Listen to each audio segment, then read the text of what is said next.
A paz e a graça do nosso Senhor e Salvador Jesus Cristo, que o nosso Deus, que é rico e poderoso, possa estar presente na sua vida, no seu coração, na sua casa, para te abençoar de forma imensurável.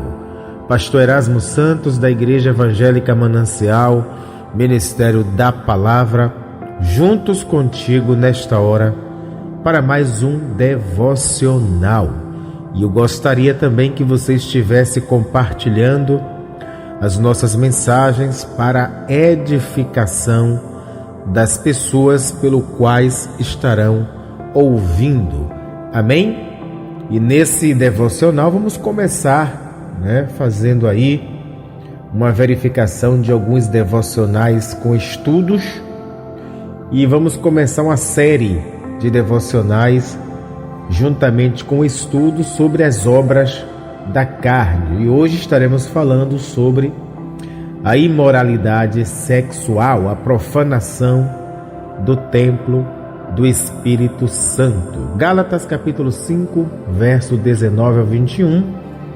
Nós temos o texto-chave, Ora, as obras da carne são conhecidas e são imoralidade sexual, impureza, libertinagem e outras coisas mais que eu não vou ficar relatando aqui, e coisas semelhantes a estas, a respeito das quais eu vos declaro, como já outrora vos preveni, que não herdarão o reino de Deus os que tais coisas praticam.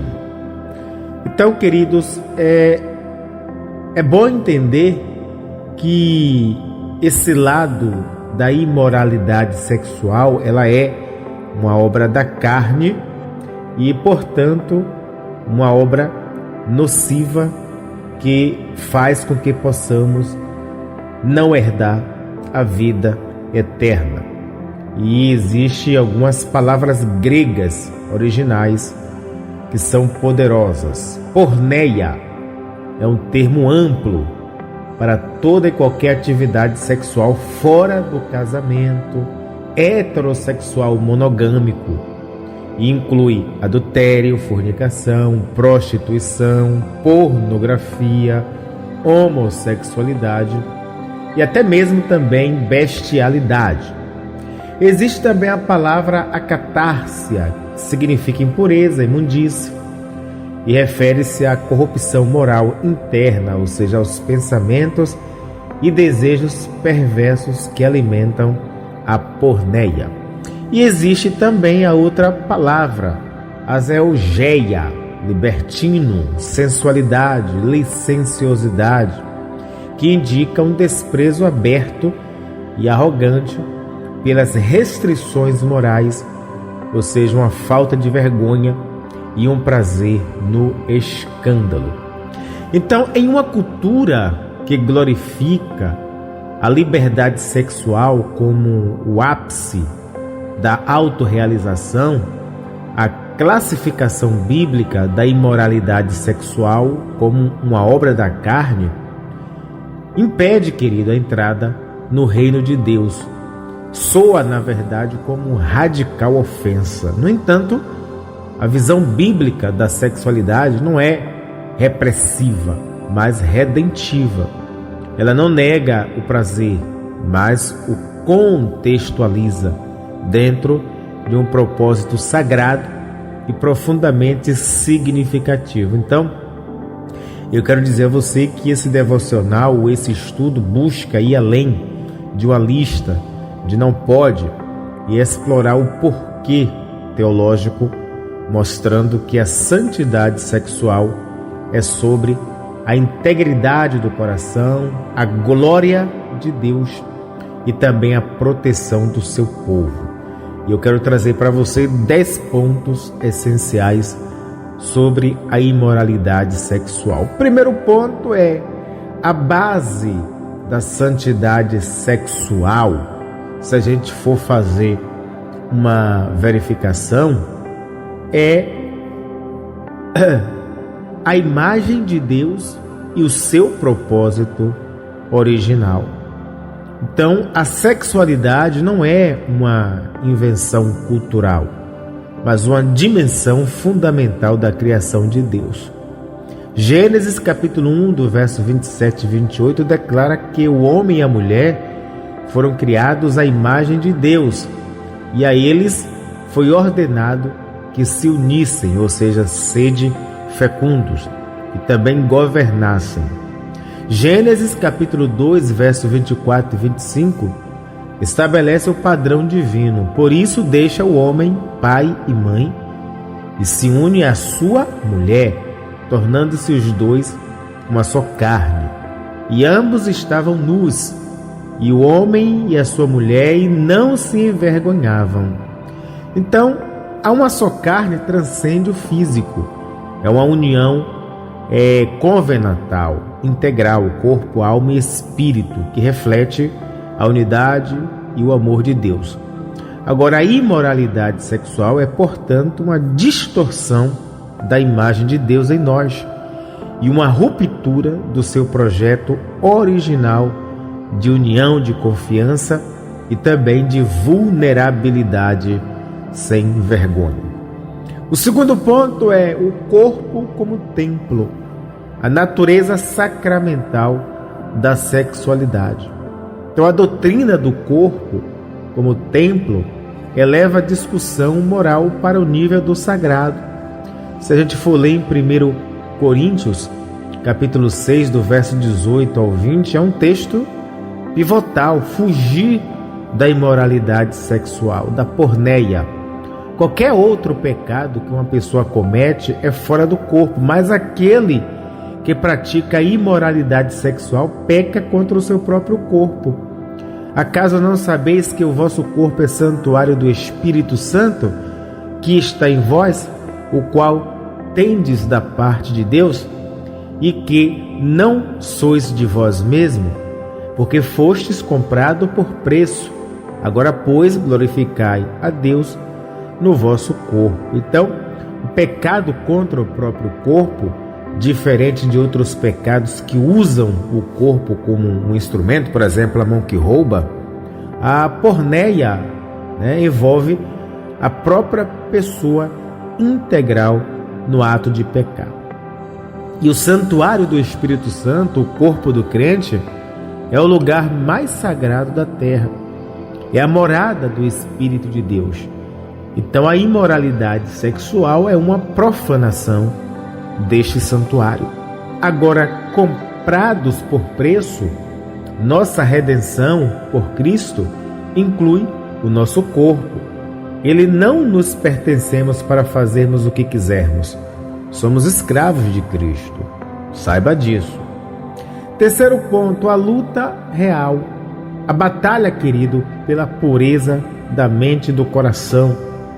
Jesus radicalizou a lei da imoralidade sexual ao internalizá-la. Em Mateus 5, versos 27 e 28, ele declara: ouvistes que foi dito, não adulterarás. Eu, porém, vos digo, qualquer que olhar para uma mulher com intenção impura no coração, já adulterou com ela. Então, o pecado começa no coração, que é a sede das intenções, nos olhos, o portal da entrada. E a batalha pela pureza não é priariamente contra ações externas, mas contra a impureza interna, as fantasias, a cobiça, a pornografia mental. Jó 31, verso 1, exemplifica essa postura. Fiz aliança com meus olhos, como, pois, os fixaria em uma virgem? Então, a vitória começa, querido, quando guardamos dos sentidos e a renovação da mente. Quarto ponto, o chamado radical à fuga. Não negociar, fugir. A instrução bíblica para lidar com a tentação sexual não é resistir, mas fugir. Então, essa linguagem é poderosa. Ninguém negocia com um leão faminto. Foge-se dele. José é um exemplo primordial. Quando a esposa de Potifar o agarrou, ele não debateu, não tentou racionalizar. Ele deixou as suas roupas na mão dela e fugiu para fora. A fuga é um ato de humildade que reconhece nossa vulnerabilidade e a força avassaladora da tentação sexual. Então envolve evitar situações, controlar o acesso à mídia e tomar decisões radicais para proteger a própria integridade. Quinto ponto, o custo da imoralidade. Então existem consequências espirituais, emocionais e físicas. As Escrituras, queridos, não escondem as devastadoras consequências do pecado sexual. Espiritual, 1 Coríntios 6, do verso 9 ao 10. Não vos enganeis, nem os impuros, nem os idólatras, nem adúlteros herdarão o reino de Deus, porque ele corta a comunhão e impede a herança. Emocional, Provérbios 6, do verso 32 ao 33, adverte que o que comete adultério falta de juízo. Só quem quer a própria destruição faz tal coisa. Então, castigo e vergonha sofrerá, e a sua ignomínia nunca se apagará. Então, traz cicatrizes profundas de culpa, de vergonha, quebra de confiança e desintegração familiar. E a física, Provérbios 5, verso 3 ao 11, pinta, na verdade, um quadro vívido da sedução da mulher adúltera, cujo fim é amargo como o absinto e leva ao final gemas quando se consumir a tua carne e o teu corpo. Então, esta é uma descrição poética mais precisa, da destruição que acompanha a porneia. Sexto ponto, a exceção que confirma a regra, o sexo no casamento como antídoto. Então, Deus não é contra o sexo, Ele é a favor dele, dentro, claro, dos limites que Ele mesmo projetou para o seu florescimento e a sua proteção. 1 Coríntios 7, do verso 2 ao 5, apresenta o casamento como um remédio divino para a imoralidade sexual. Então, o sexo conjugal não é apenas para procriação, mas para intimidade, prazer mútuo e proteção também contra a tentação. O marido conceda à esposa o que lhe é devido, e também semelhante a esposa ao seu marido. Não vos priveis um ao outro, salvo, talvez, por mútuo consentimento, para que não vos deixe Satanás tentar pela vossa falta de domínio. Então, o casamento santifica o desejo sexual, carnalizando para um relacionamento de amor, e também de fidelidade. Sétimo ponto, a condenação específica da homossexualidade, amor versus aprovação.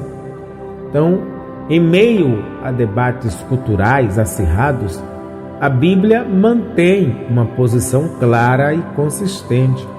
Romanos capítulo 1, verso 26 e 27 descreve as relações homossexuais como contrárias à natureza e como sintoma de uma sociedade que rejeitou o conhecimento de Deus. Deus os entregou às paixões infames, porque até as suas mulheres mudaram o modo natural de suas relações íntimas por outro, contrário à natureza. Semelhantemente, os homens também, cometendo torpeza. Então, 1 Coríntios, capítulo 6, do verso 9 e 10, inclui também explicitamente os efeminados, os sodomitas, na lista que não herdarão o reino. Então, é crucial distinguir amor com pessoas que lutam com atração homossexual da aprovação de suas práticas. Então, a verdadeira compaixão bíblica oferece o poder transformador do Evangelho, e uma comunidade para viver em santidade e não a redefinição do pecado. Oitavo ponto, o perigo da libertinagem, a cultura que celebra o pecado. A alsalgia, querida, é talvez o aspecto mais perigoso, pois representa a normalização e celebração cultural da imoralidade. É a pornografia mestre, as paradas do orgulho, a libertinagem nas festas, a comédia obscena. Efésios 4, do versículo 17 e 19, descreve os gentios que se tornaram insensíveis, se entregaram à libertinagem para prazer de cometer toda impureza. Judas 4 fala de homens ímpios que transformaram em libertinagem a graça, do nosso Deus. Então esta obra da carne não se esconde. Ela se gaba, pressiona, tenta silenciar qualquer objeção moral sob o pretexto de tolerância, e também de progresso. O nono ponto, a esperança da redenção e pureza, tais fostes alguns de vós. Queridos, a condenação da imoralidade sexual não é o fim da história. 1 Coríntios 6,11 oferece a gloriosa esperança do Evangelho. E tais foste alguns de vós, mas vós vos lavaste, mas fostes santificados, mas fostes justificados em o nome do Senhor Jesus Cristo e no Espírito do nosso Deus. Então ninguém está além do alcance da graça redentora e purificadora de Cristo. A santificação é um processo onde, pelo Espírito, somos libertos dos padrões de pensamentos, de comportamentos passados. A pureza, ela com certeza é possível, não por nossa força, mas pelo poder de Cristo que habita em cada um de nós. E o 10º ponto, um chamado à santidade positiva, revestir-se de Cristo. A luta, querido, contra a imoralidade sexual não é apenas negativa, fugir, mortificar. É positiva, buscar revestir-se. Colossenses 3, do verso 1 ao 14, traça o caminho. Uma vez que fomos ressuscitados com Cristo, devemos mortificar as obras da carne, mas também revestivos do eleito de Deus como seus santos e amados, de ternos afetos, de misericórdia, de bondade, de humildade, de mansidão, de longanimidade. Em vez de simplesmente tentar não pecar, devemos ativamente nos encher do Espírito, cultivar a mente de Cristo, ocupar nossos afetos e energia com amor e serviço a Deus e ao próximo. O coração cheio de Cristo não tem espaço para os desejos, queridos, da carne.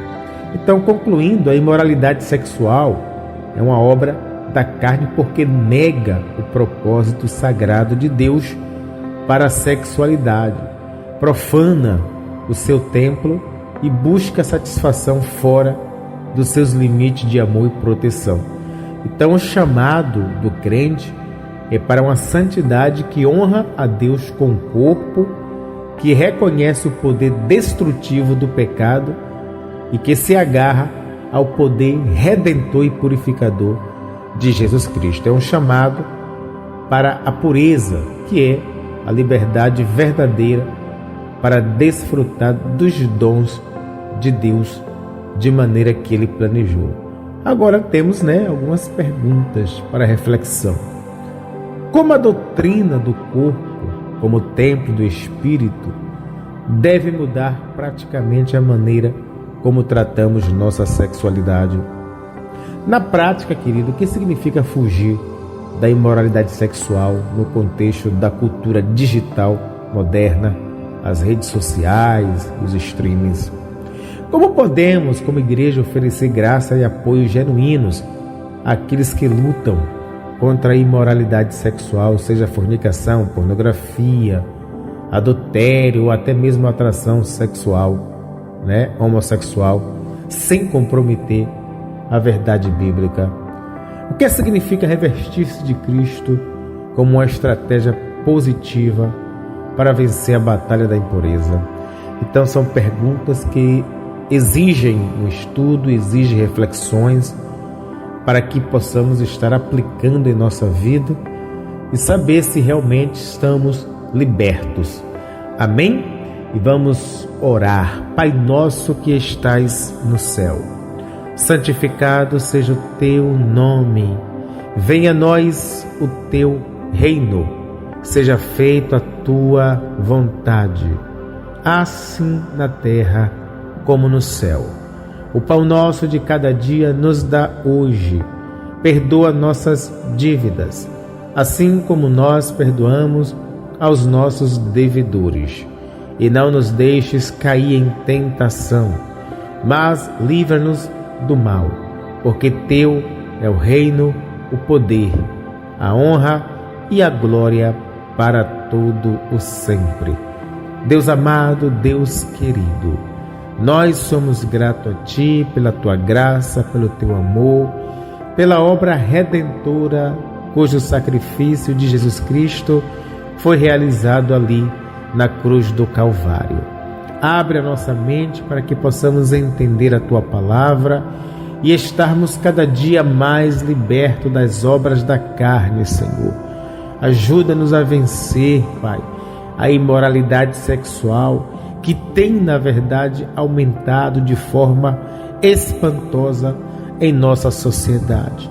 Que possamos, meu Pai, guardar o nosso corpo para uso exclusivo do Espírito Santo. Que possamos guardar o nosso coração, a nossa mente em Ti, para que o Teu nome venha a ser glorificado. Nós oramos e acreditamos em nome do Pai, em nome do Filho e em nome do Espírito Santo de Deus. Seja você, meu querido, abençoados.